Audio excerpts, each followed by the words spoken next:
So, ready, steady, go. Hello everybody. You are so numerous. That's great. And welcome to the session of the World Council of Environmental Resource Economists on critical minerals and the just clean energy transition. As you know, this session is the result of a joint organization across all the sister associations of environmental resource economists around the world. And I'm afraid that today we have representatives from basically all these associations. We went for a topic that is very hot and that it applies to any continent, any world region. It's a problem for all of us and for the future of our planet. So, critical minerals. Critical minerals are the cornerstone of the clean energy economy because they underpin the technologies that are needed for the future. Electric vehicles, solar panels, they're obviously really the issue we need to solve for the future. But we also know that they create geopolitical tensions, environmental risks, and big justice problems that we have to deal with. So what we tried to do was bringing speakers from all the associations, but also with complementary perspectives and expertise. From diverse disciplinary and regional perspectives, urban resource management in Asia, community-based approaches in Africa, econometric policy evaluation, macro modeling under uncertainty, so we cover everything.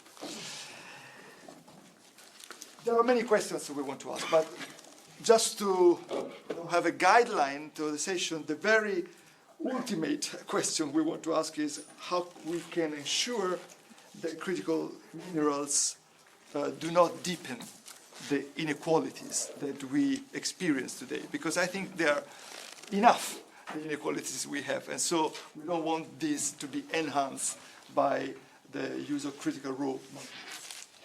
So this session will be chaired by myself and Phoebe Koundouri, who is online, and we share with the panelists the list of possible questions as a guideline, but obviously more can come as we go, and a structure of a session which will be made of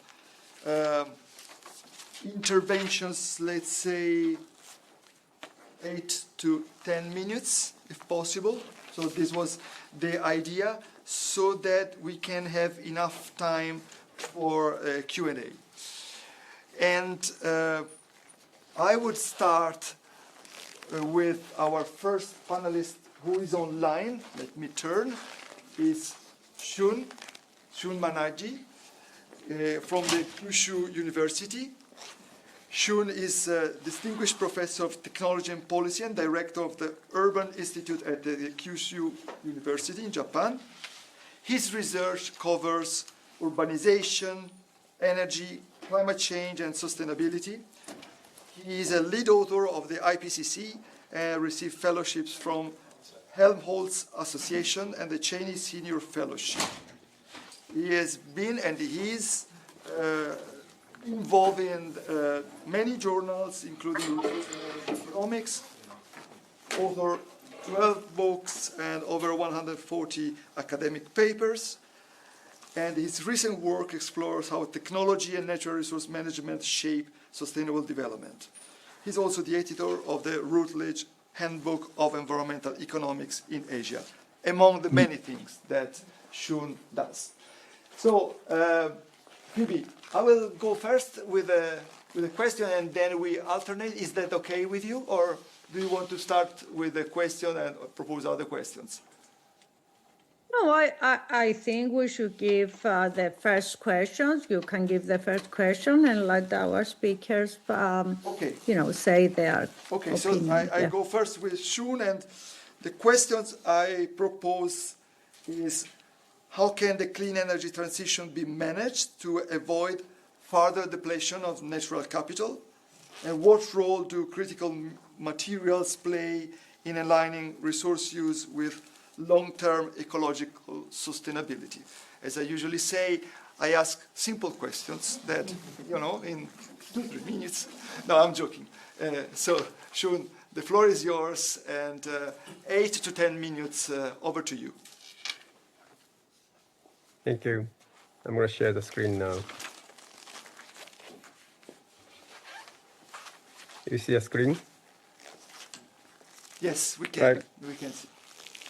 Yeah, My very well. proposal to the two questions I got is model with new data. Maybe, Shun, if you can speak louder. Oh, sure. Okay. How is now? Very bit good. Better. Right. So first one, I go from the data. Compared to the older time, that's not so many data is available. Relatively now, we are much abundant in the public data, and even it's not public, it's possible to create a new database. One is a natural capital or inclusive wealth or comprehensive wealth, whatever the terminology, the database tend to be more available. So from the United Nations beyond the GDP target, where the UN high-level expert has been decided last month, and 4 months ago, the several economic capital indicator has been proposed from the many different target. This get a pretty important interest from the different political groups. So when we're thinking about transition to the cleaner energy or critical metals, what to be important to be how we're going to create the new data to analyze what's the impact of the policy and economic meaning for that. So right now in the head of the United Nations, Antonio Guterres recognizing the problem of nature, saying the natural capital to be the missing part of the GDP, and this inclusive wealth has been paid attention. So my response for this question you have raised would be the new index to be the used for the policy discussions.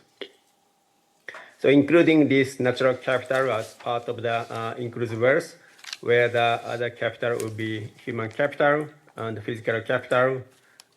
So those are one potential candidate for the beyond GDP.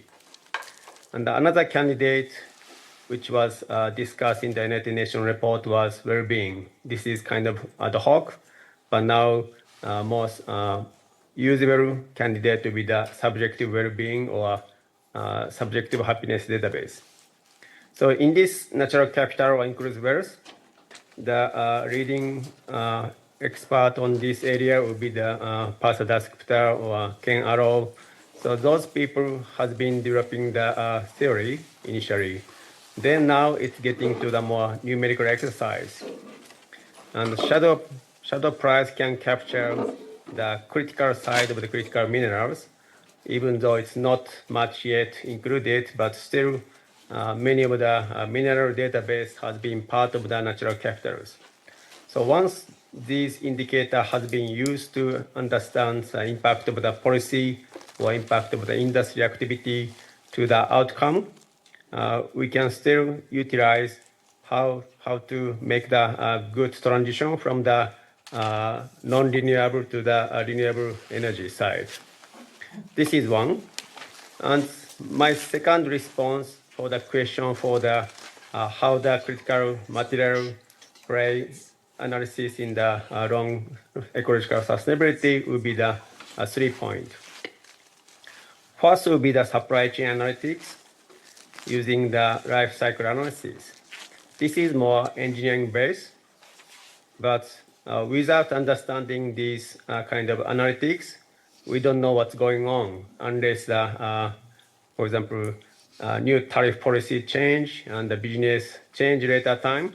But we can judge even before new tariff introduced, new industry activity introduced, by utilizing this LC analysis, we're going to see where will be the human rights problem caused from the different continent. So that's part of the solutions.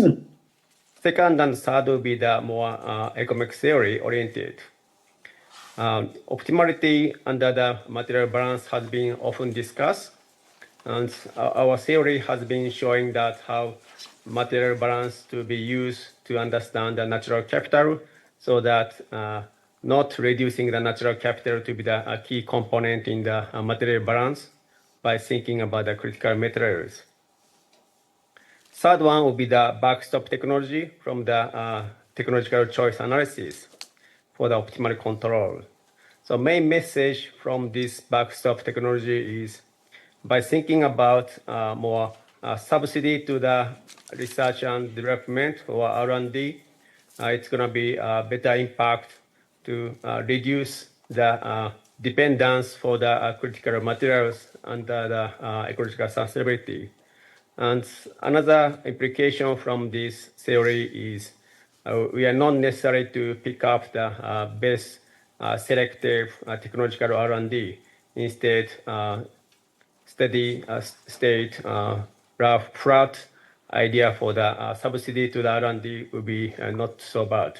So those kind of supply chain analysis with optimal control can provide long-term sustainability analysis. This will be ending my initial talk. Thank you so much for inviting again. Thank you for this interesting insight.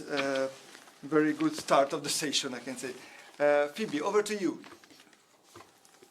Yes, so I have a question to the speaker now, but I don't know whether you want me to pose that question now or go on to the question of the next speaker. I would suggest that we first do a first round of presentation and then we go to the question. So keep your question for Excellent.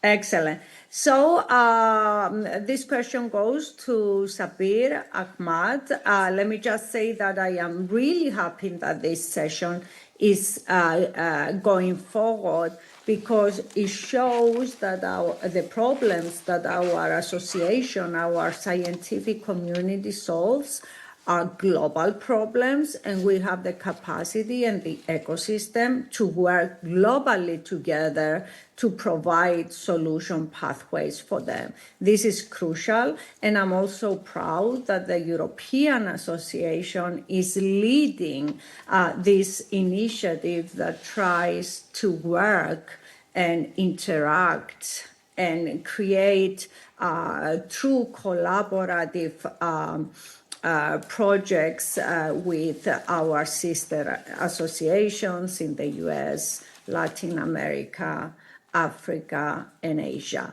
So the next question goes to Shabbir, Ahmad, and basically tries to understand how we can assess the trade-offs between mineral extraction for clean technology and sustainable local development in resource-rich countries, and how our techniques in terms of econometric models can ensure critical mineral supply chains that are both efficient but also equitable. So the floor is yours, Ahmad. Thank you. Good afternoon, everyone. I would say good evening from Brisbane. So I think so my presentation was displayed. So can you display it now? So I saw someone was displaying in the beginning. Here now. Yeah, that's right. So how econometrics can figure out what is going on supply chains? And how can we make them efficient and equitable? That's a very interesting question. So I think let me start with the confession. When most of people hear critical minerals, they don't usually jump out of the bed with excitement.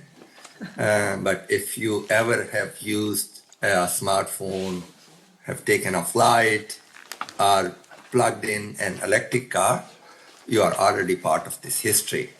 So these minerals are quietly powering the clean energy revolution. And I think the question posed today here are looking at the trade-offs between mineral extraction and clean technology, and then the econometric tools. So I will bring some of the recent analysis and some studies I have been doing with colleagues collaborating across the globe from USA, from UQ, Australia, and other part of the world. So I think we want to explore the role of those critical minerals like copper, like cobalt, aluminium, many other rarer minerals. So we want to see how productivity and technology gap influence both efficiency and local development. That is the first question. And as the global push for clean energy is accelerating, demand for these critical minerals also, accelerating, and that is basically raising the concern how to make those more productive use, how to extract those minerals more productively, efficiently. So this is, when we talk about the trade-off, we must move beyond just looking how much minerals are produced in a country. We look at the extraction process, how efficient it is. Can you go to the next slide? Yeah. So we talk about the economic efficiency, where the resources used, whether all these input resources are being utilized efficiently, wisely. We talk about the environmental responsibility. So what level of the carbon emissions and water use and land degradation is happening there. And when we look at the social benefits, so we want to look at, do local community gains lasting improvement in their income, health, education, and infrastructure. So on the right-hand side, on this slide, you can see there are 8 different minerals, not all critical minerals, at least 5 or 6 are critical mineral: copper, cobalt, zinc. And so that is basically the efficiency differential. You can see the disparities. This is the mine level data across the globe from 1991 to 2020. And I estimated the stochastic cost frontier cost, and by taking into account the emissions into the production and function, or into the cost frontier, looking at those different drivers of productivity. And then we also looked at, for some specific those commodities, we look at the social impact, and we look at the subnational and spatial effects, how the productivity differentials are there. Can you move to the next, please? So we use this meta frontier technologies as an econometric tools to measure the productivity and equity. So that this is the meta frontier that the blue line is showing.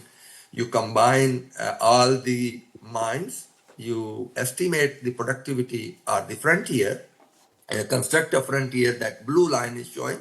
Then you have a different technology. For example, in case of gold, for example, there's open pit, or copper, open pit, underground.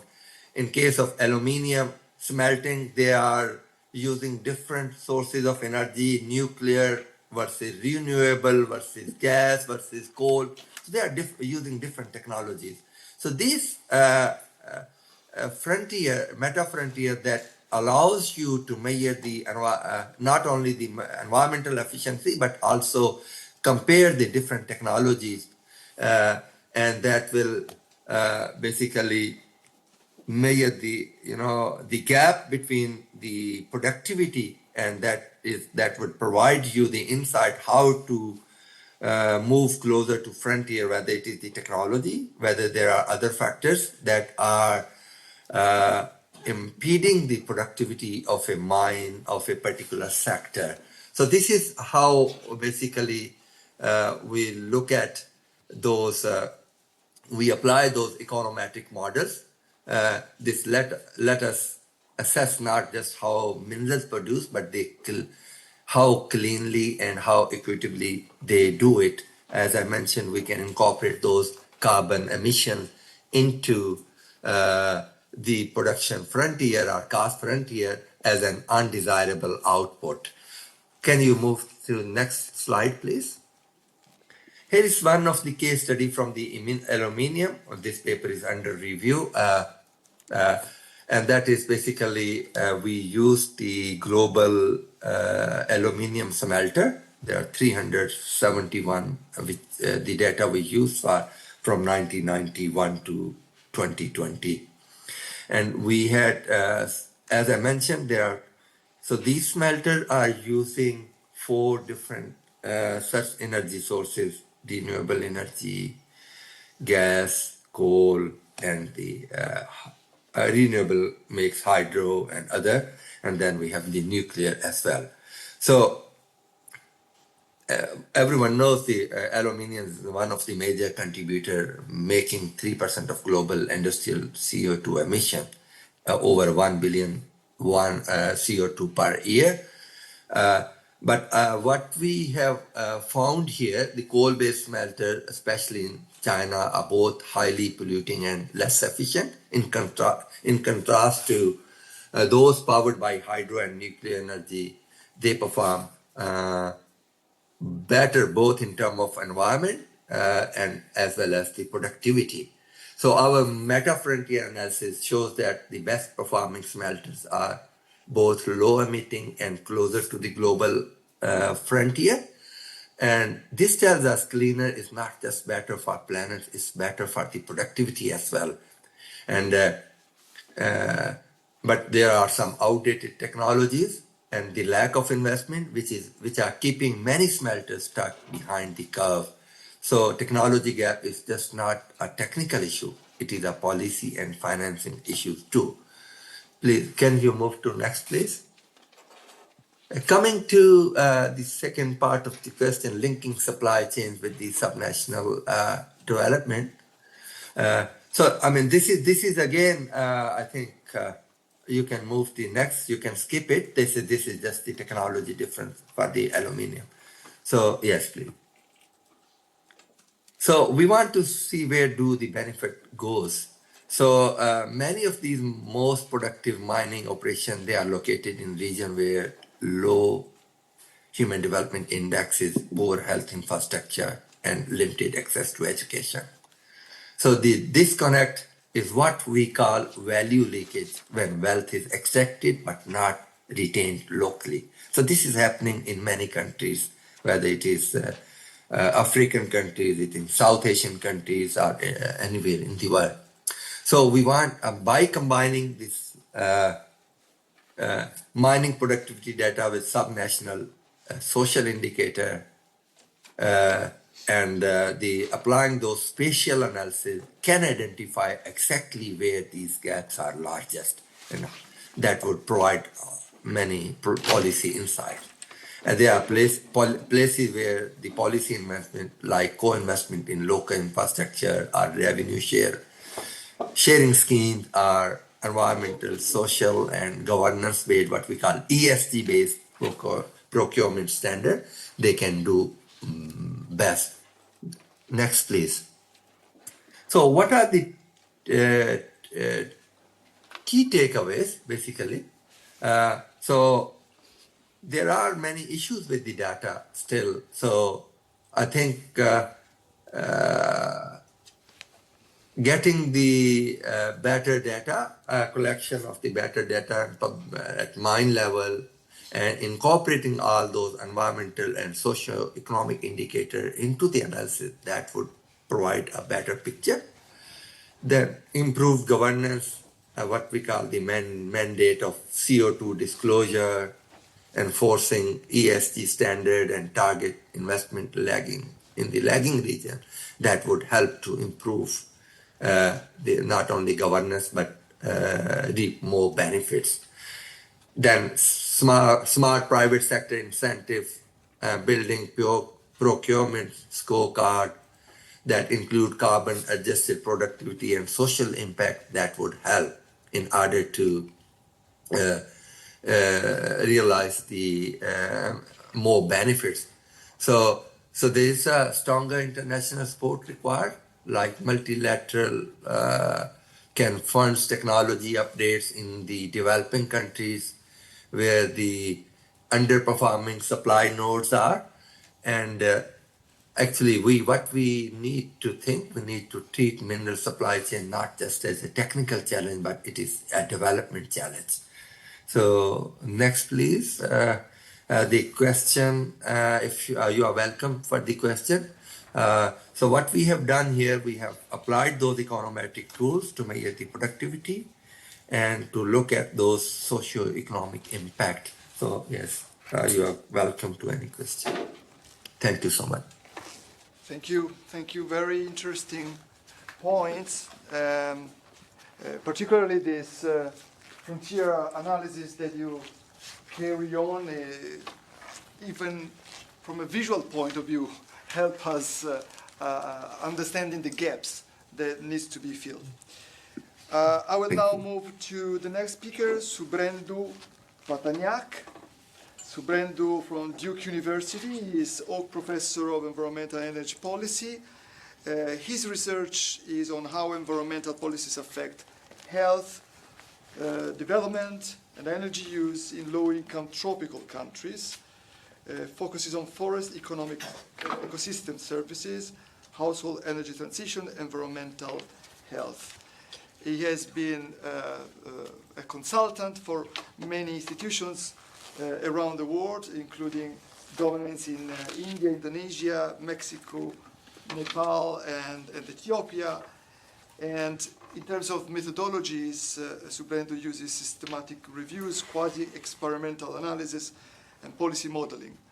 And one last little anecdote, he has one of the best automatic reply I've ever seen. And that's why I was not expecting you, because he was around, according to the automatic reply, suggesting to use message in a bottle. Exactly, message in the bottle. And so I had the bottle there, but I don't need it. What is yours? Thank you for including me. I will start by just admitting that I am not an expert in critical minerals, but like many other things, taking a stock of where this field is, because of course I work a lot in renewable energy, and then finally you realize this room is probably full of economists, there is no free lunch. So something is giving, and the question is the new oil, which are these critical minerals that will probably cause wars at some point. I just want to confirm that since I'm not a great person with hybrid meetings, those people on Zoom are able to hear me? Okay. Yes, but now they've disappeared, so we don't know if they can We or are not. able to hear you very, very well and see Thank you. your slides. Don't worry. Perfect. Okay, so I can now just focus on the people in the room. What I'm going to present is really the work of a PhD student who's a legal scholar, but in the environmental policy program at Duke, which is Savannah Carr-Wilson. Some of you may have seen that. And a political scientist, Erica Weinthal. So this is very much joint interdisciplinary work. You know, it's in some ways archival work just for economists to even learn what we could get into.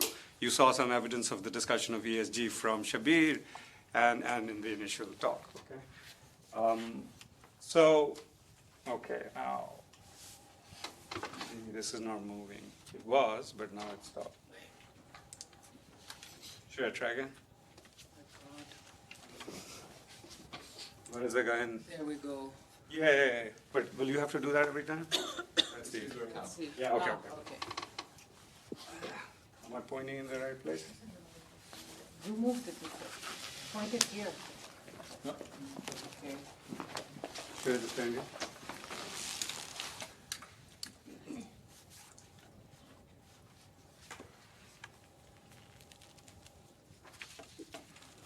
Hybrid meetings are the best, aren't they? Try now. Try now? Okay. So anything I'm about to say is coming from one published review and one in review.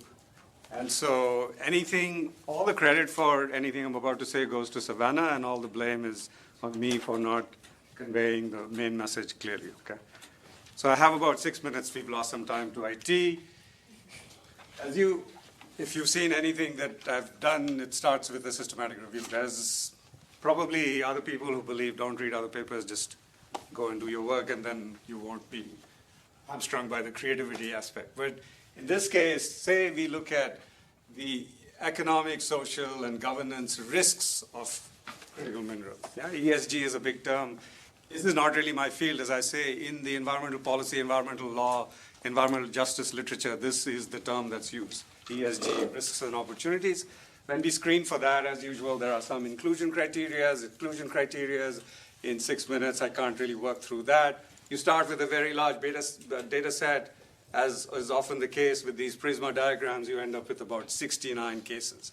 So the next 3 slides is what did we take away from that, okay?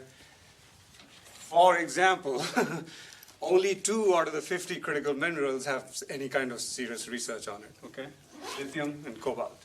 And then there's a bunch of rare earth. And the things that Shabbir was mentioning, aluminum, copper, not much work on that.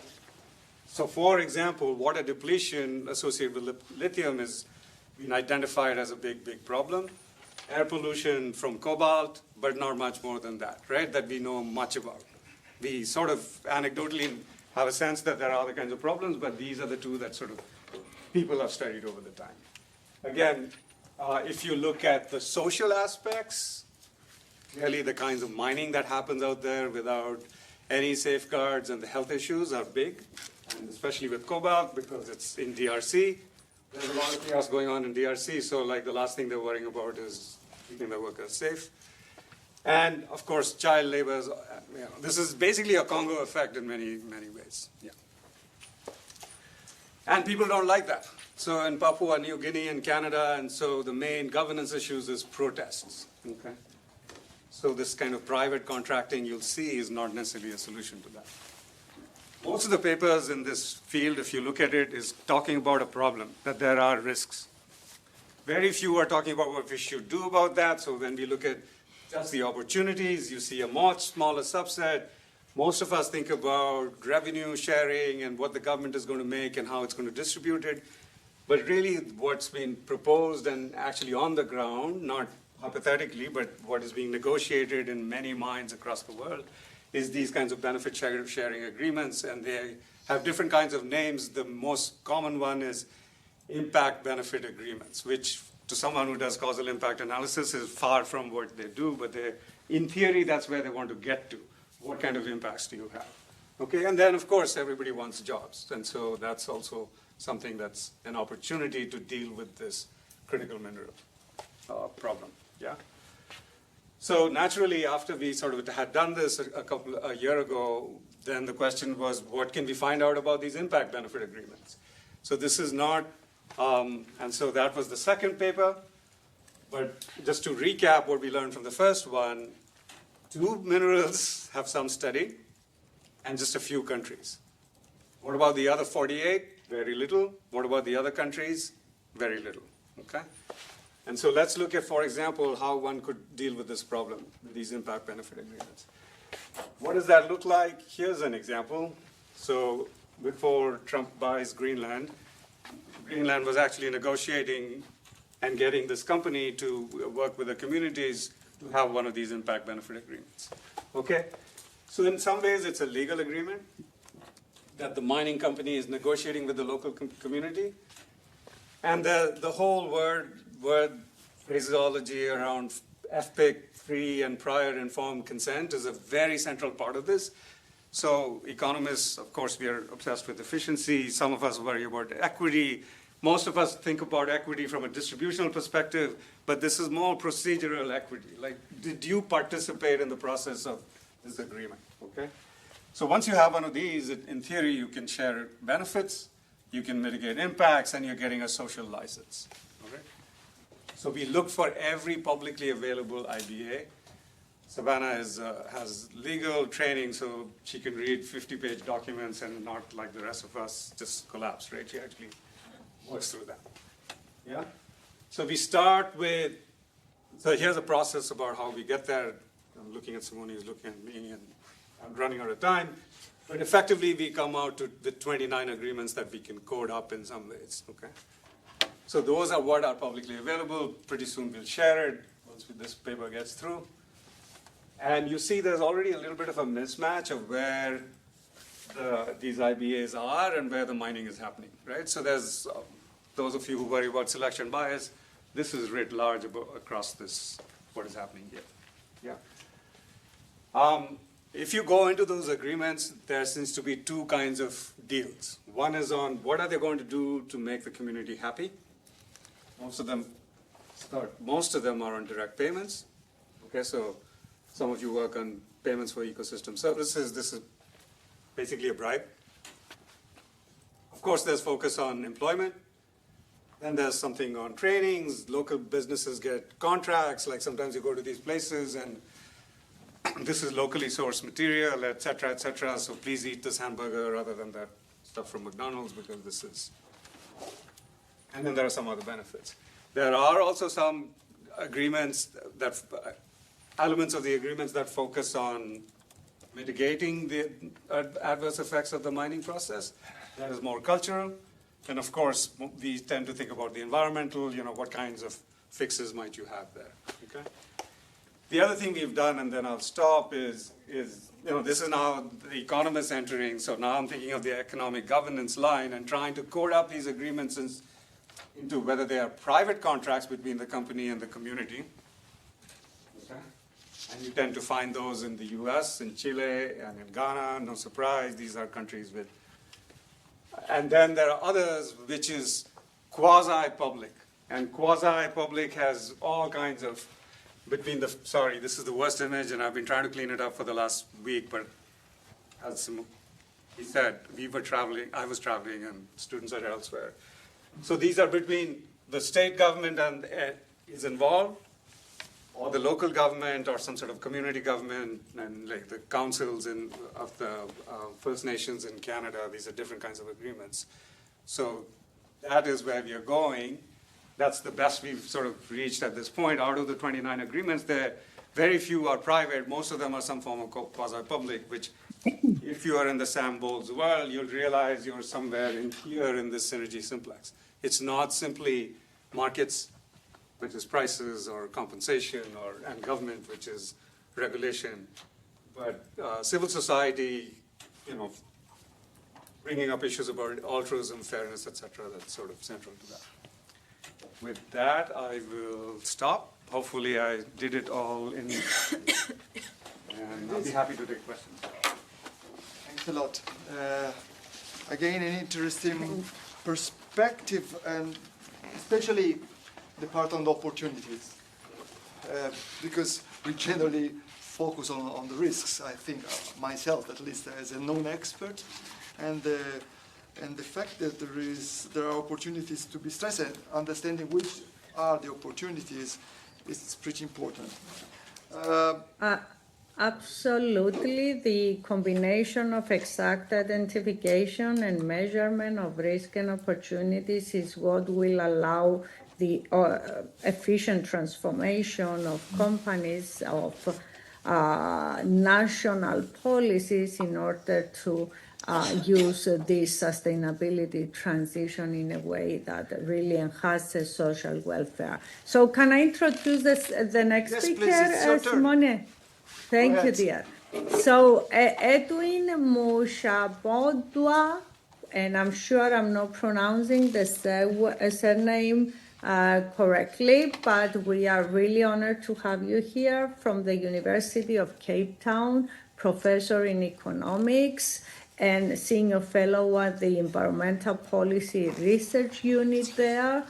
Edwin focuses on biodiversity, conservation, climate change, and community-based natural resource management, especially in areas in Africa. He chairs the Environment for Development Initiative Quality Panel, and he is director of the Environment for Development International.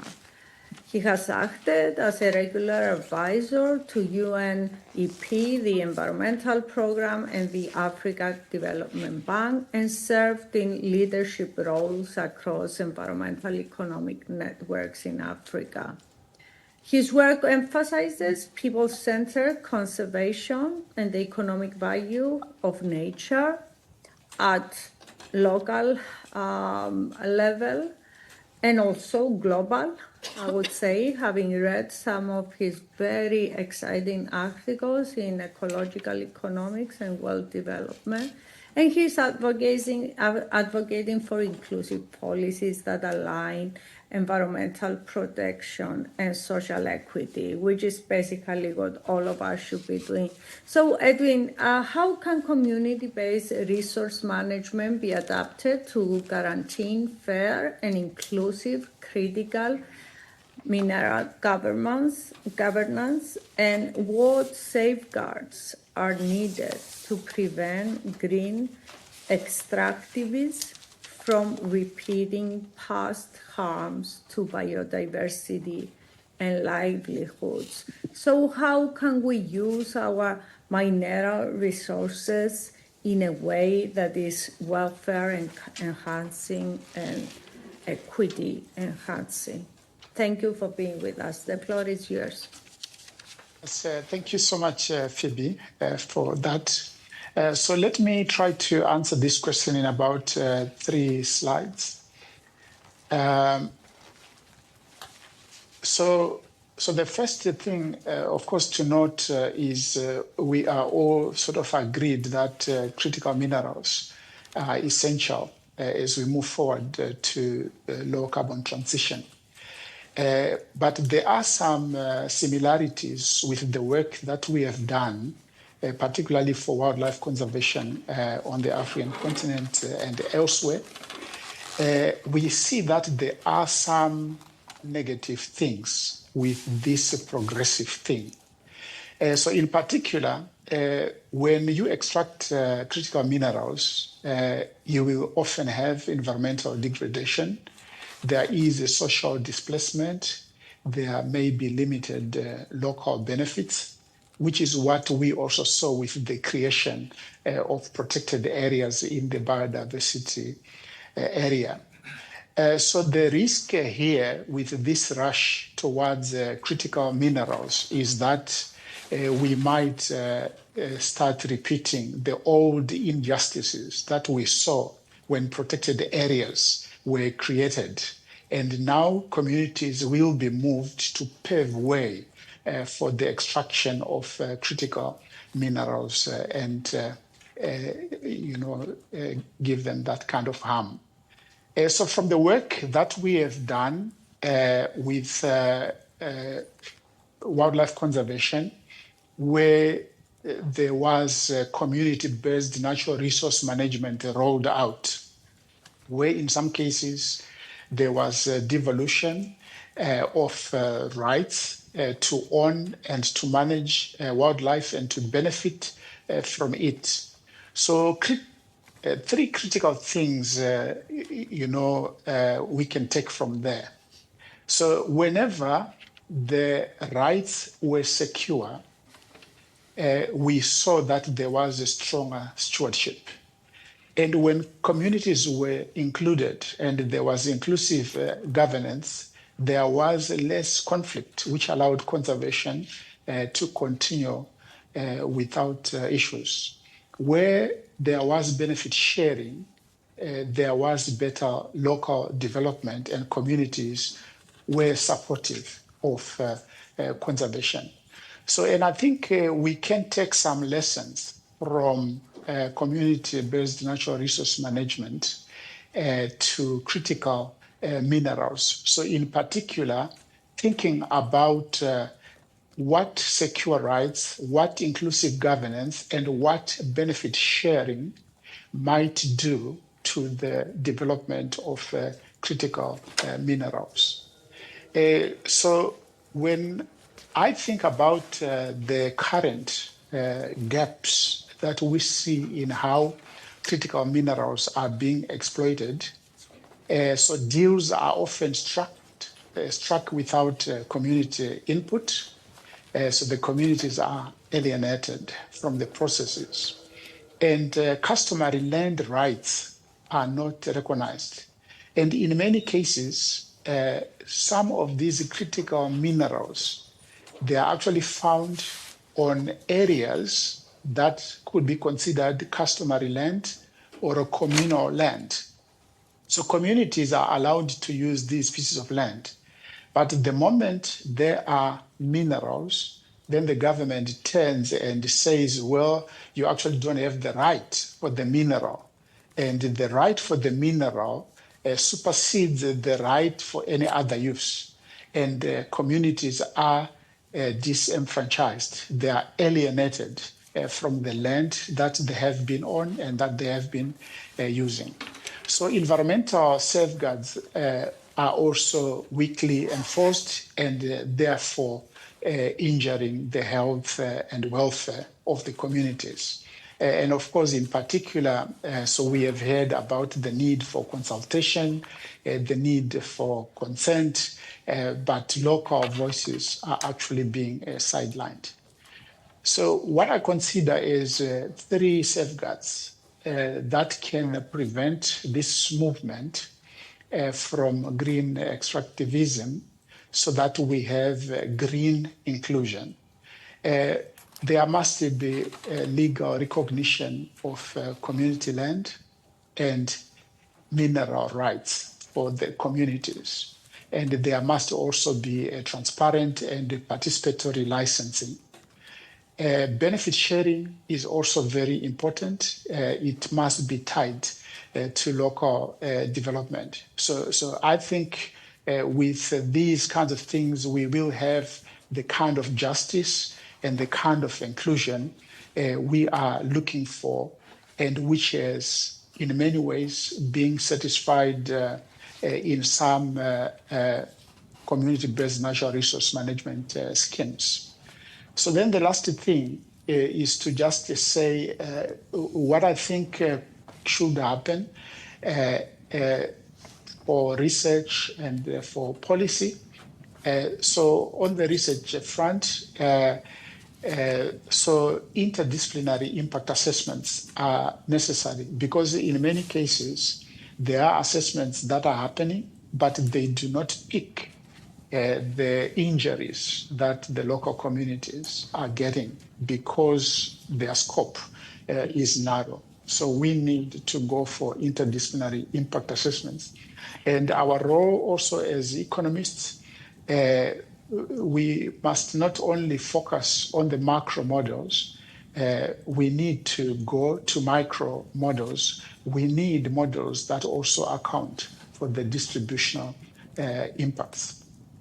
Then, of course, for policy, you should not ignore local opportunity costs because we have seen with other resources that can create policy failure.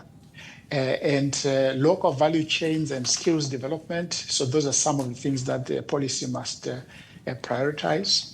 And communities must be brought in to participate in monitoring systems. So in conclusion, so yes, we need a green transition using critical minerals, but it must be just, not extractive. We need to align all the different goals, economic, ecological, and social. And in particular, thinking about the lessons that we have gotten from other kinds of resources, we will do better if local voices are going to be at the center. That ensures inclusion, dignity, as well as resilience. Thank you. I yield back. Thanks a lot. Thanks a lot, Edwin, for bringing the social aspects so much under our attention and learning from the protected areas experience in dealing with this new issue. So it's time for our last panelist, Aude Pommeret. Aude is professor of economics at Université Savoie Mont Blanc. She was previously at HEC Lausanne and City University of Hong Kong, a scientific advisor at France Strategy from 18 to 24. And currently she's associate researcher at OFCE and scientific director of the chair Environmental Economics of the Foundation USMB. She has been working quite extensively on critical raw materials in the last few years with some influential papers, so not only serving the community with her role in resource and energy economics or European Economic Review, but also with her own contributions. So, Aude, the floor is yours. Thank you very much, Simone. So I will try to give a little bit of European flavor there and a little bit of what we've been doing on this topic, and maybe more interesting for this session where we plan to. Okay, so we already stated that it's important for the renewables that we consider critical raw material. Renewables are not yet there as much as we wanted because of a series of issues, and one of them is critical raw material, which I think is interesting, is that it seems that we always are facing a boundary with resources, starting with oil in the 70s, then with a carbon budget scarcity with climate change, and now we are back with mineral scarcity in some way. But I would like to draw your attention. It's not really the new oil, because there is a big difference, which is in general, these materials, you can recycle them, which make a huge difference with oil. And in particular, as economists, you can already see that you can have some strategic behavior there, where you would like to attract material and then keep it in your country in order to recycle, or the country where they are extracting would like that you cannot really recycle them. Okay, so yeah, you can have some sort of strategic issues there in impact. Okay, so basically in Norway you have cobalt inside the cores. That's the idea. You also have a networking. I think you can touch, if you touch it. Do it again. Yeah. Okay, so this is something, I just want to draw your attention. So what is really critical, or what do we call supply risk? You have two dimensions. They are not really present that much in the Earth, or there are some geopolitical issues. Okay, that would be basically the two reasons. So to give a little bit of European flavor, here we have the Critical Raw Material Act, the European one that was out in 2024. That was really, interesting and quite strong. What they start to explain is that we expect a huge rise in the demand, and also currently Europe relies heavily on imports. Okay, so starting from this observation, what is done in this Critical Material Act is first a list of, updated list of critical raw materials, but also a list of strategic raw materials in addition. And then EU is planning to have measures to improve the collection of critical raw material rich waste and ensure its recycling. Okay, so that points to my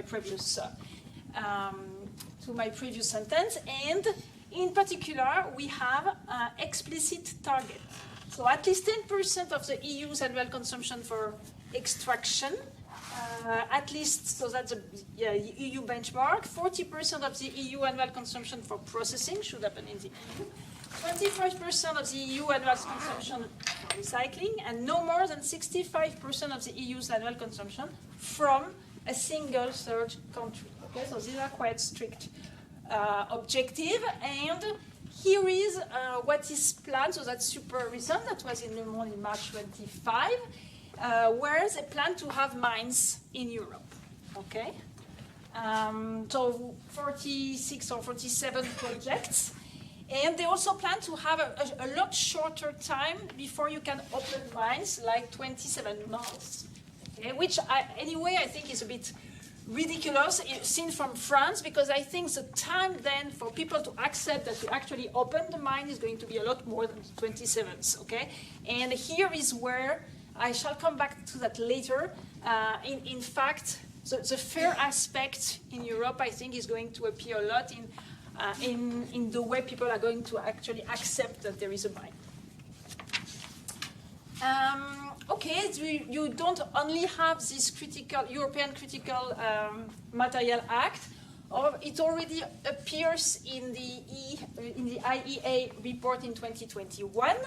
They also point a lot on recycling, and it also appears in the French Low Carbon Transition Mineral Resource Program in Plan, but it's only the very last one, last November, that they actually say something on recycling. Okay? So what we have been doing so far, we have been introducing critical raw materials consideration inside an energy transition model. And also, what we have been doing is to consider that we could use the stranded assets coming from the fossil fuel infrastructure that we want to decommission to actually take the minerals from there and put them back into the renewable infrastructure that need them.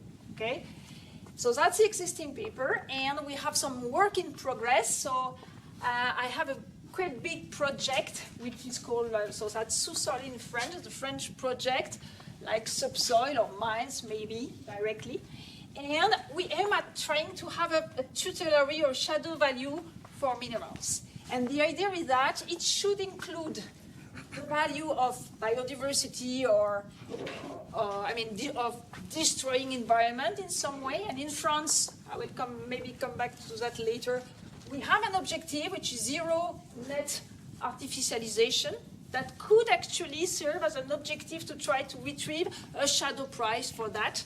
And Andrea Rangel, who is in the room, is actually working on that.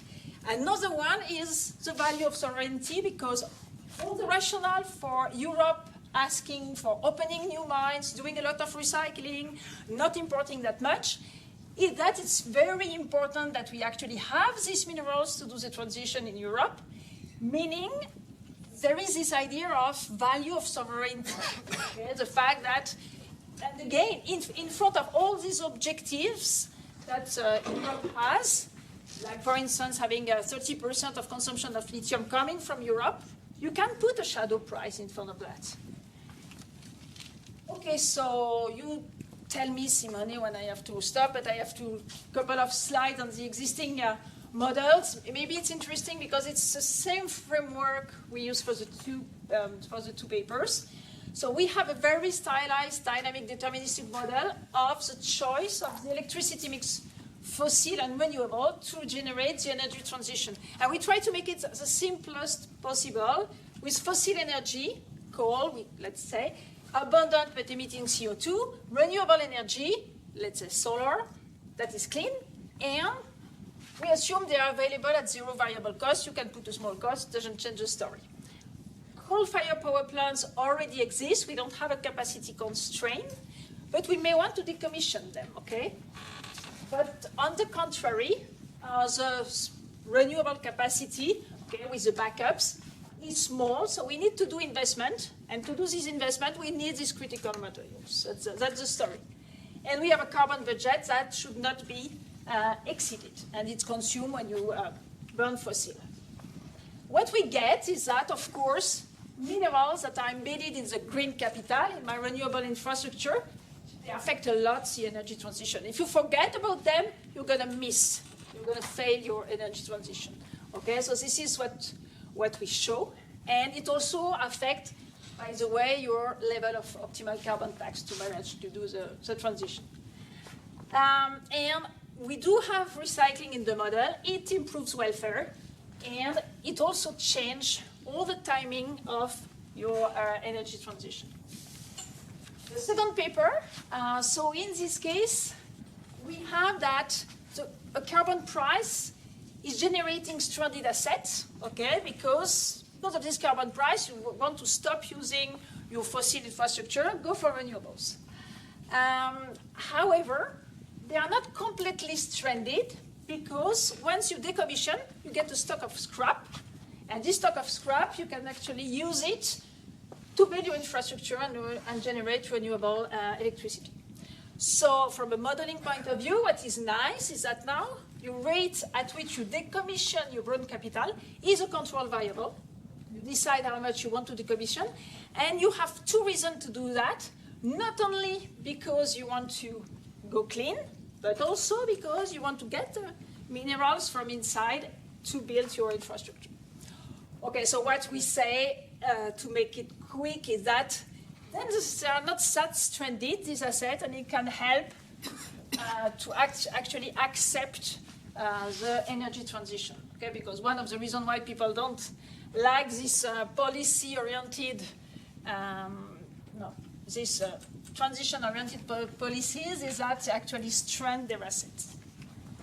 Okay, so that was what was already done. So what we do currently is try to value some externalities we have when we exploit or even when we recycle materials. So value of biodiversity, value of sovereignty and geopolitics. So a word that's going to be, I think, the last slide, how we want to introduce that. We want to get a shadow price for biodiversity with a cost efficiency approach. So we have this politically defined objective in France. And then do we want to use it using a cost efficiency approach in the same way that we do for carbon in France in order to get a value that we can use when we decide whether we open a mine or not. And it's very contrasting with the current approach, which is very bottom-up. Okay, so you count the species a lot, but then it's very difficult to use it easily. And it's also, in general, more a cost-benefit approach. And again, it's quite difficult to measure the benefits. Okay, so here everything is going to be based on how much it costs actually to respect these objectives. So I think I'm going to stop there. Thank you for.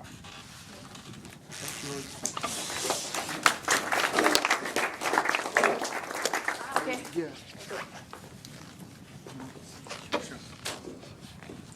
Okay, thank you for the European perspective. I have to say that there are a few things I would like to ask you later. First of all, I was struck by the fact that we have increased classification, targets. You know, it reminds of other policies. Yeah, exactly. We have seen this elsewhere, but hopefully it works. It will work for critical minerals as well. So I now open the floor to questions, but the first question goes to Phoebe, who resisted to ask the first question before. So Phoebe, the floor is yours. Yeah. One more general question for me. In order for us economists to be able to give explicit and detailed recommendations about the minerals is whether there is somewhere across the universities work on value chains of main production targets for the different regions of the world and figure out how these value chains from raw materials to production, to consumption, to reuse and circularity are dependent on minerals. So it is important for a holistic approach and a true understanding to have a framework where we can investigate the value chains and we can investigate the effects on production and consumption and waste management along the value chain across countries internationally. We engage in such an effort. Is very cumbersome and detailed and data hungry, but I think it is crucial.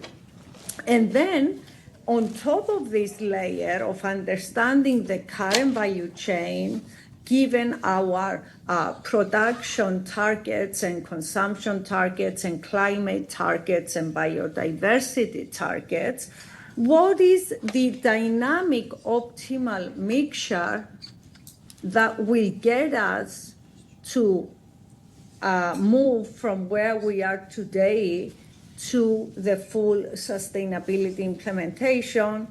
Let's say that full sustainability implementation would be climate neutrality, biodiversity protection, and socioeconomic efficiency and security. Or let's say that this is the implementation of the 17 SDGs and the 169 goals. I'm saying this because it is crucial to understand what kind of transformations we need, and this transformation will be an optimal mixture of raw materials availability, technologies, fiscal and financial instruments, economic instruments that are incentive compatible with behavioral economic prescriptions, and at the same time policy reform, because everywhere, like Simone said and the last speaker, everywhere we investigate policies, we can identify, aspects that are not quite right, not quite efficient, overlapping aspects, and forgotten synergies that could make the implementation of the policy more efficient. So I'm looking for that holistic framework based on value chains, based on pathways of mixture of transitions and solutions that will actually make explicit for each region of the world what needs to be done from today until 2030 and until 2050, and then try to actually monitor and assess the implementation of the transformation. Otherwise, if we don't have this holistic framework, nothing will be done, because we are lacking in identifying synergies, in identifying trade-offs, in identifying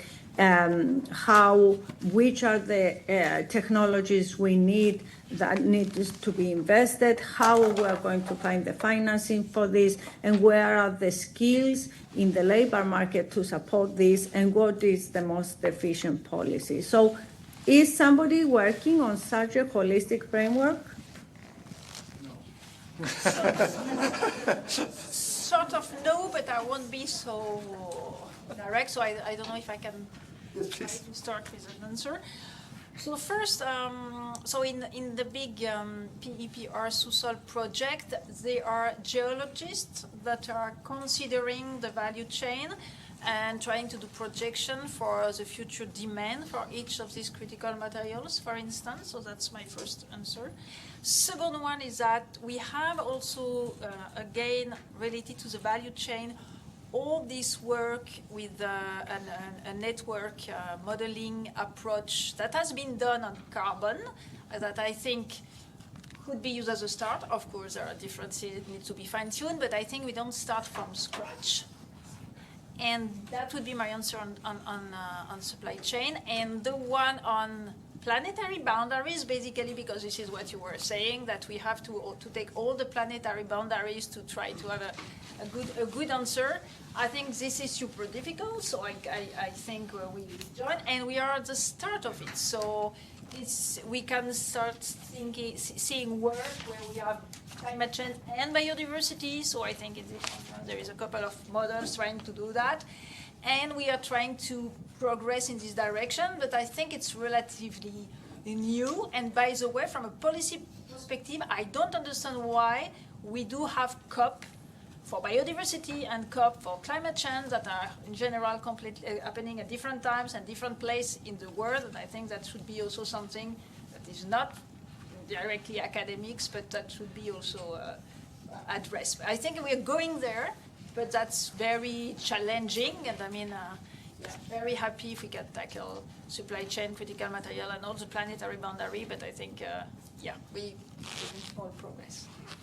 Different COPs certainly are not an holistic view to problem. Exactly, you have one on climate change, and you have one on biodiversity, and that's really something that struck me for a while. Yeah, that's true. It needs to be improved. Absolutely. I don't know if you heard me or when I was cut off. I really don't know. But I've listened to the answer. I listened to the answer. You disappear a few seconds, but after your question. Yeah. Let me just say that under the Global Climate Hub of the United Nations, it is now going to be announced to be the major policy recommendation tool for UNFCCC. We take this approach. So we start from measuring where we are using the figures of using the report and the framework of UNSDSN that allows quantification of current performance against all the SDGs and the targets within the SDGs. Then we transpose the existing policy framework of targets into quantifiable targets. And then we work with integrated mathematical modeling that integrates climate scenario downscaling with energy transition models, land use transition models, transport transition models. The land use includes agriculture, then marine use models, and integrate all of these mathematical solutions and then embed them in computable general equilibrium. And it is difficult and hectic in terms of data and mathematical techniques that need to be used, but it seems to me that is the only way to get a picture that makes sense and a picture that allows you to speak to the policymakers. Because if you only solve an energy model, for example, and what your solution is not consistent with your land use, biodiversity, water, agriculture, forestry, solution pathways, then you are giving recommendations that might be clashing, that might not be consistent to the energy ministry of a country or the energy commission of a region of the world and the agricultural ministry, for example. So holisticness is crucial, and if there are any economies that can get to the bottom of this, is us. Thanks. I think there is Shun who is hand up. Yeah, thank you, Simone.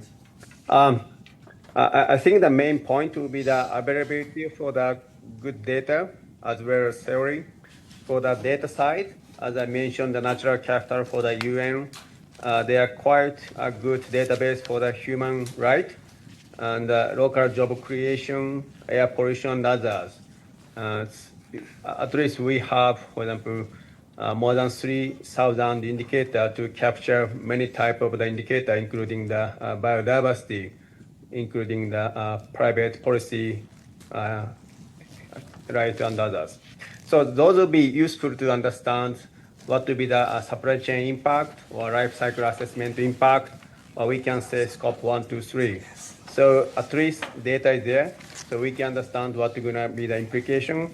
Then for the practical usage for the policy, I think the previous research on the theory and empirical on the e-waste, electric waste, would be helpful because in the end, the problem of the electric waste was getting to the pollution problem in India and China, wherever the starting point is US or Europe or Japan.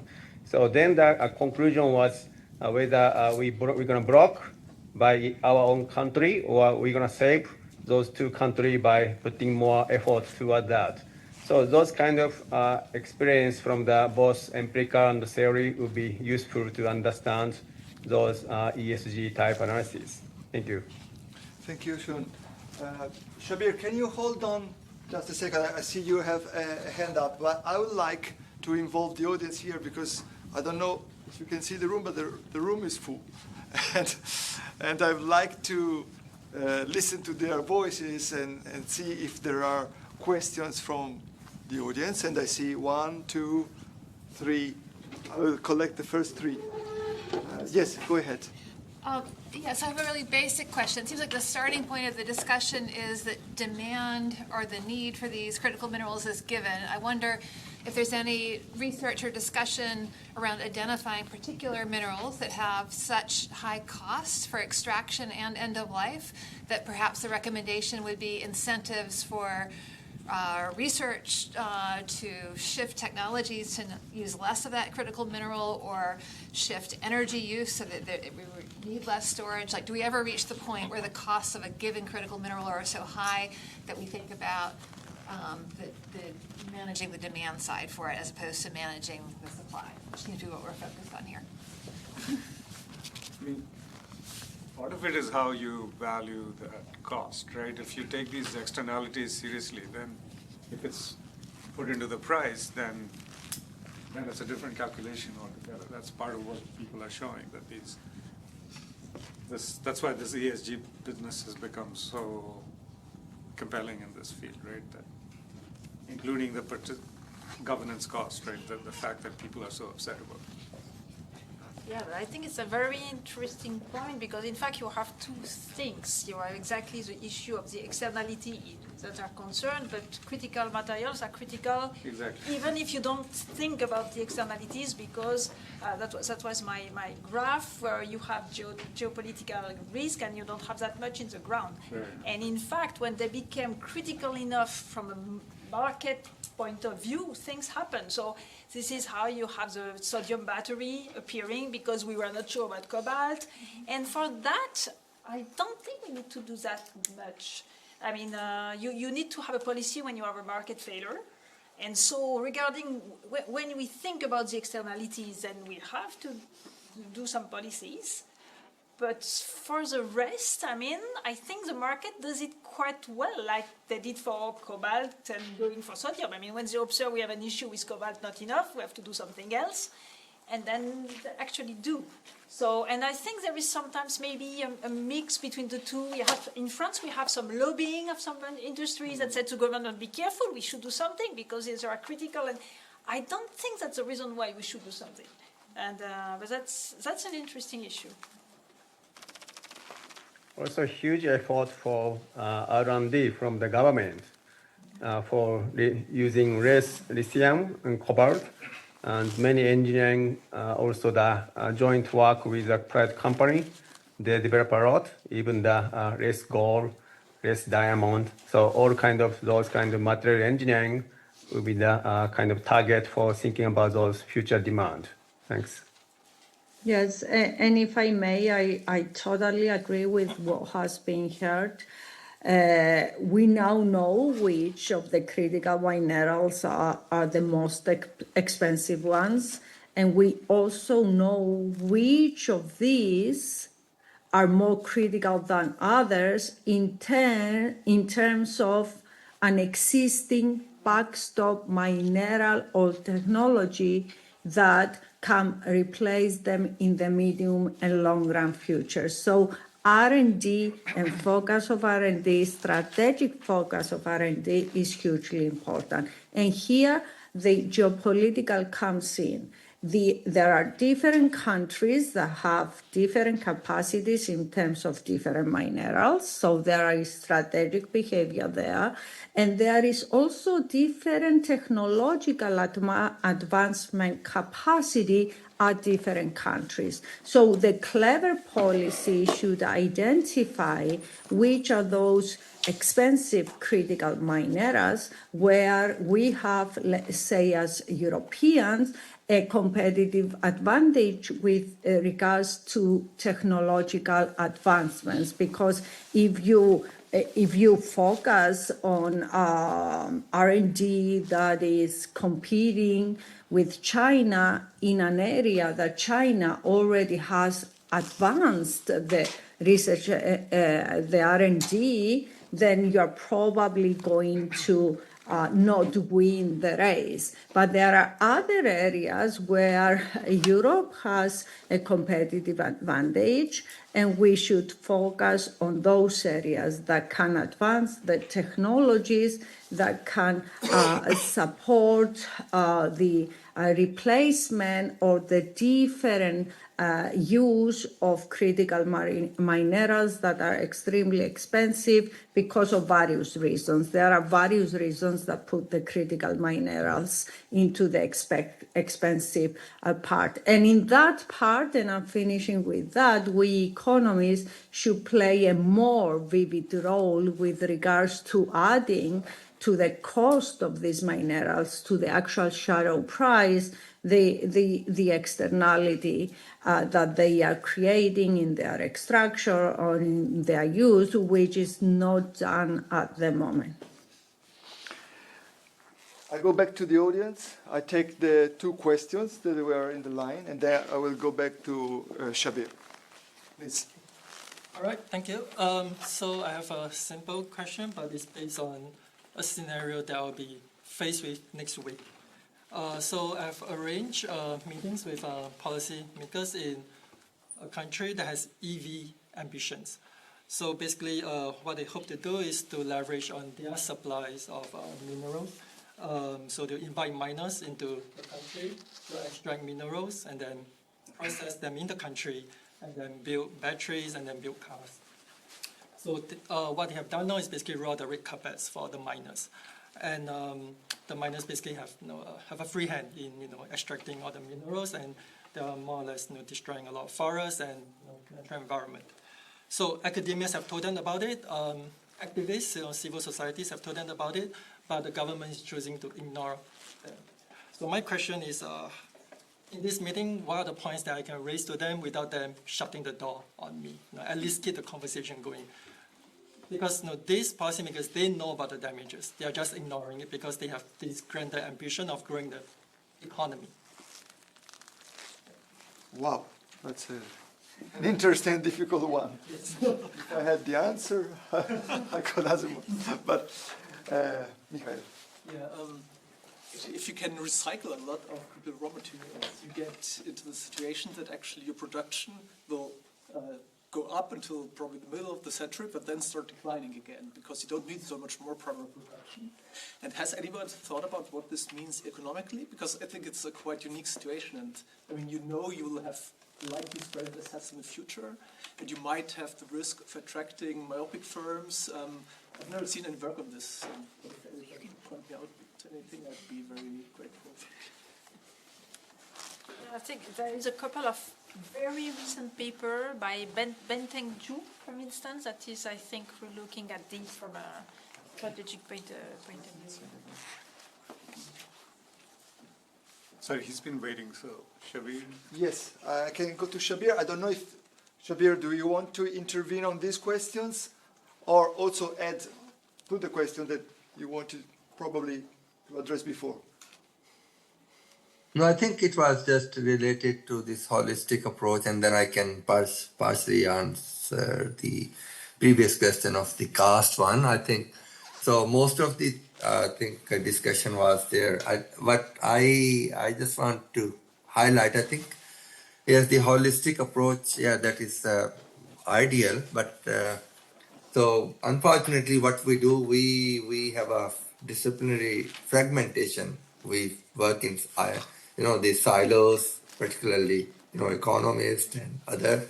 So I think the interdisciplinarily, this research collaboration, that is important if we want to look at the holistic approach. And then I think Shunsuke also mentioned that there are data gaps, and I also mentioned in my presentation. So data at granularity level, I think that is not available, particularly subnational level data and in developing countries. And these are policy research disconnect. I think that might be some politically motivated or some other issues. So I think it would be difficult. It's not impossible to have this holistic approach unless we have very, interdisciplinary, that research and then bringing policy into that. I think that is what I wanted to highlight. And then coming to this cost varies. I mean, it's not only the cost of production or extraction. I think already some of colleagues, they highlighted this environmental and externalities.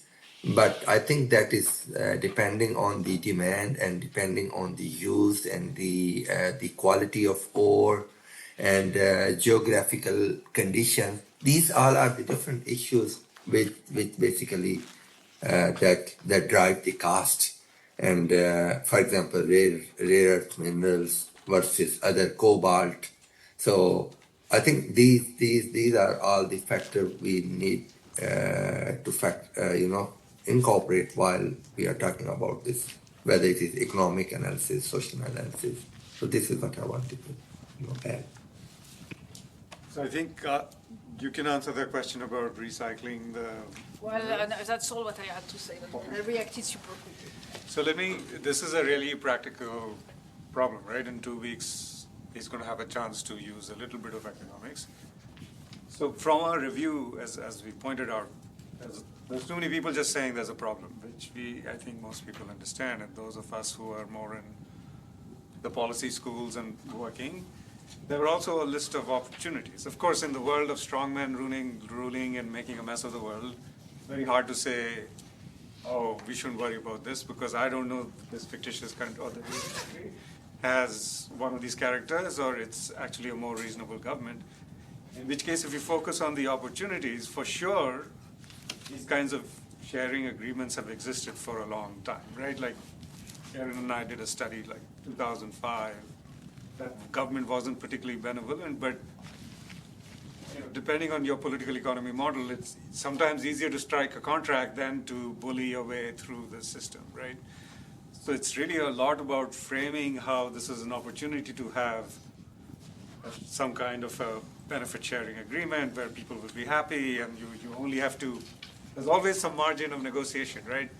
Build these schools, have these hospitals, provide so many jobs, and it'll be easier than having police and enforcement and fights and news and media, et cetera, et cetera. So between your profit and these little costs, there is some scope, right? And the fact that so many places are signing, these IBAs are taking off. I mean, these are just what we were able to harness in 1 year. But there are many more that you cannot get publicly, which are private agreements, which is suggestive that mining companies are finding it much more sensible to do that than to... then the role is whether the civil society actually engages, right? No, it's related to any not in my backyard issue. Yeah. And in France, you have a very nice example where you have super nice and rich small villages, very small with nothing really around, which is a place where there's a plan to have the nuclear waste be buried. And here, I mean, yeah, the surroundings really, they managed to find an agreement because you can imagine that there was a super strong resistance. But the agreement was based on, this place receiving a lot of money. I think Edwin has his hand up, and I want you to hear his voice on this. Yes, so I think it might also be worthwhile having a conversation with the investor and making them realize that there are some risks that they face when they alienate communities that are likely to be always close to their investment and are not happy about this investment. So it could actually be a risk mitigation measure in trying to have buy-in from this community. And it's also worth stressing that communities will not necessarily want to prevent the investment from going ahead. So there are some sometimes very small things that they are looking for. Just the idea that you have been included, you have not been bypassed. You have had an opportunity to ask about the fears you have, about the uncertainties you see, and you have had the answers to those, and you are probably going to be supportive to that investment anyway. So I think that would be one of the things to do. But if it's not working out well, so you could also team up, with some NGOs that can also even point to the risk for the investment at a global level. Because if the international community kind of knows your investment is operating in these kinds of conditions, I think there could be some international risks you face also in the future. Yeah, Simone, if I may, in one sentence, I want to say how much I agree with the last two speakers. The techno-economic is really crucial to be interdisciplinary, and the actual final recommendations for implementation, they need to be co-designed in an intradisciplinary, that is, stakeholder participatory co-design, in order to have some probability to actually be implemented. So joining the last two comments from the last two speakers, this is the crucial element. Holisticness derives from the interdisciplinarity between the different systems that they need to be integrated for a serious and detailed answer to the transition, and transdisciplinarity is crucial because it makes the stakeholders who will be responsible for implementation co-designers and owners of the solution. Thank you. I have 3 more questions, 10 minutes left, so I invite you to be short and the speakers to be shorter. Very interesting discussion. I mean, we've got 3 or 4 papers that are working on the economics of recycling of critical materials, and in Europe, and the EU battery directive has come in, for example, and our paper just shows that this is going to increase the cost of batteries by 15%, so we've got to be very careful how these policies are implemented, because otherwise you'll kill off the EV sector in Europe and it will just move elsewhere. So we'll look very carefully at this. The UK government, certainly, that when we've spoken to them, have these critical material lists now, and the US has them. These are very critical, not least for wind turbines and everything else, but also missiles and everything else. So these are becoming increasingly critical. And all our work on recycling, it just shows the economics just don't work yet. Clearly, it depends on the price of lithium, the price of cobalt, and you're getting huge swings in these prices. So again, investing in recycling in Europe is very risky, and it's very difficult. So we have these techno-analysis papers where we strip down the battery and take how long it takes, and all these different techno-economic focuses, because this, as you say, recycling is crucial. You get guaranteed supply, but the economics just don't work yet, certainly in our analysis. But that might need subsidies or further policy. But this is strategically important for Europe, as you've discussed. But some very useful discussion. So just to comment more on anything. Well taken. Karen? Yeah. Thank you. Very interesting. I mean, kind of adding to that, a short question. I mean, if you say basically you can leverage or use the brown infrastructure to actually supply the materials for the green infrastructure, is that the same type of materials, and is it basically the critical raw materials that you can get from that? I mean, that was just like adding to yours. The other one was, I mean, the Critical Raw Materials Act seems to be a rather blunt instrument. Let's put it like that. I mean, it's like it's specific quotas across all the critical raw materials for which the problems are very different. For some, you have actually potential substitutes. For others, there's massive problems in opening up any mines, and then acceptance-wise as well, or economic. And then you also have, for some materials, like where processing is done 100% in China, and you basically don't have the technological skills. So there's a lot of different challenges, and then you have this really blunt force instrument, which I mean, on the one hand, I know that you need something, and it should be clear-cut because the EU is usually criticized for being much too complicated. But on the other hand, it runs the risk of not being, like, getting us anywhere because it's too blunt. So short assessment on that would be great. I have, no, sorry, over there. Yeah, I think it was you. I would like to comment on Edwin Muchapondwa's terminology with community-based natural resource management, which I find very interesting. I'm working on a case here in Norway where they use mining with submarine deposits of the tailings. This is on an area where the Sami people have strong rights.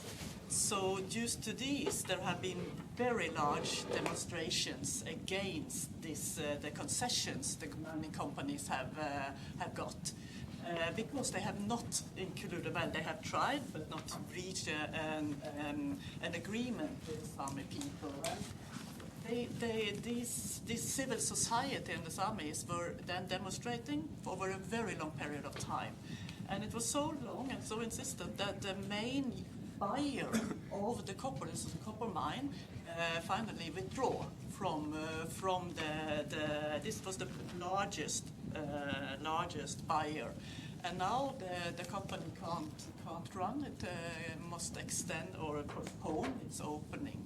So this it just underlines the importance of having the civil society on your side, and if you don't, it can have very large implications. And it would be interesting to hear if Muchapondwa have other examples of this, that it has in fact stopped development projects, the civil society resistance. Okay, I see other possible questions from the crowd, but I think we have just 5 minutes. So, Phoebe, if you agree, I would go to our panelists, 1 minute each for some concluding remarks, possibly building up on these last questions. And you want to start with the people? Yes, I would rather start from Edwin because this last question was addressing him. Yes, thank you. So I still think that involving communities is something we should seriously consider in this green transition. So if I were to just talk of a small example where I think I also see this kind of resistance, it's the Swedish case, because I understand that close to that largest iron mine, they have discovered some iron deposits, but apparently that land also belongs to the Sami people. And there are still some conversations going on. So we don't know where that will end, but it looks like for now, they wouldn't be able to proceed with mining. But as people talk more, I think they will find each other. Thank you. Thank you, Edwin. Shabbir? You're muted. Yes, in terms of community base, I think that again, that depends on whether, what kind of the benefits are being translated to those communities. I mean, that is a gray area which needs to be, I think, probed very, very, I think, intensively. I think at the moment, so people are, mostly when we talk about the community benefits, they are confined towards the extraction and the land rehabilitation and those issues. I know the infrastructure development is there, but I think they are, when we talk about these critical minerals, so we have to look at the entire supply chain where I think, in terms of the co-investment, in terms of the green procurement policies, where we are talking about the emissions, we are talking about the infrastructure co-investment. So that that requires, I think, very going back to this Phoebe, I think, comments that needs this holistic approach that would not be, I think, resolved in isolation. That would be my opinion. Thank you, Shabbir. Shun. Sure. Thank you. I think the meta-analysis would be very useful. I'm sure we're going to find the huge shadow price value from the biodiversity as well as carbon. And additionally, even the community attachment will be higher. It's often the case that if it's individual survey analysis, the value for community is so high. And then usual trade-off would be whether we're going to choose human right or environment. But once the community involved well, it's going to be the co-benefit. In that case, the multiple problem can be solved. So it's possible to find the root in that.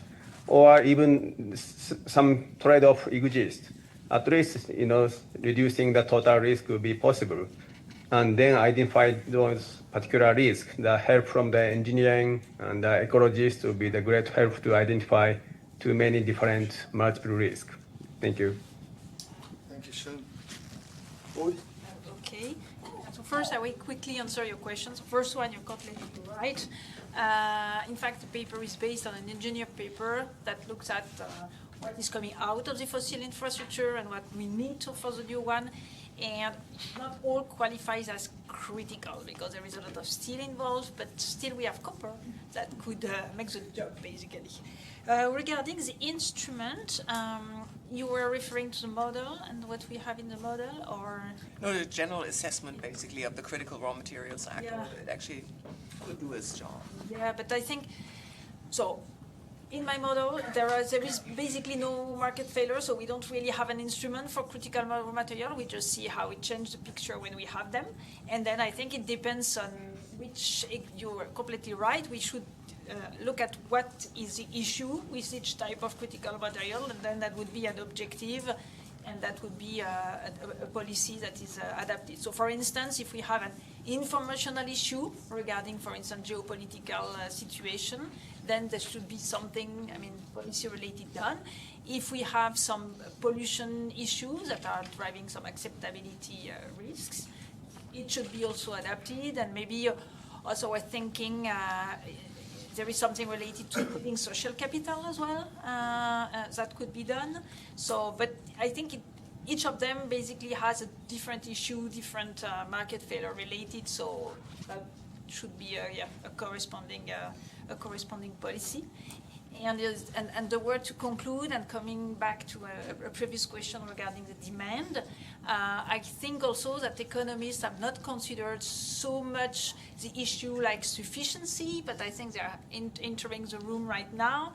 And I think it's very important that we think about it because other disciplines are actually jumping on it, and that should be nice that economists have something very, informed based on the discipline to say on that. It's now inside the IPCC report, the word sufficiency, so I think we should think about it. Thank you. The last word.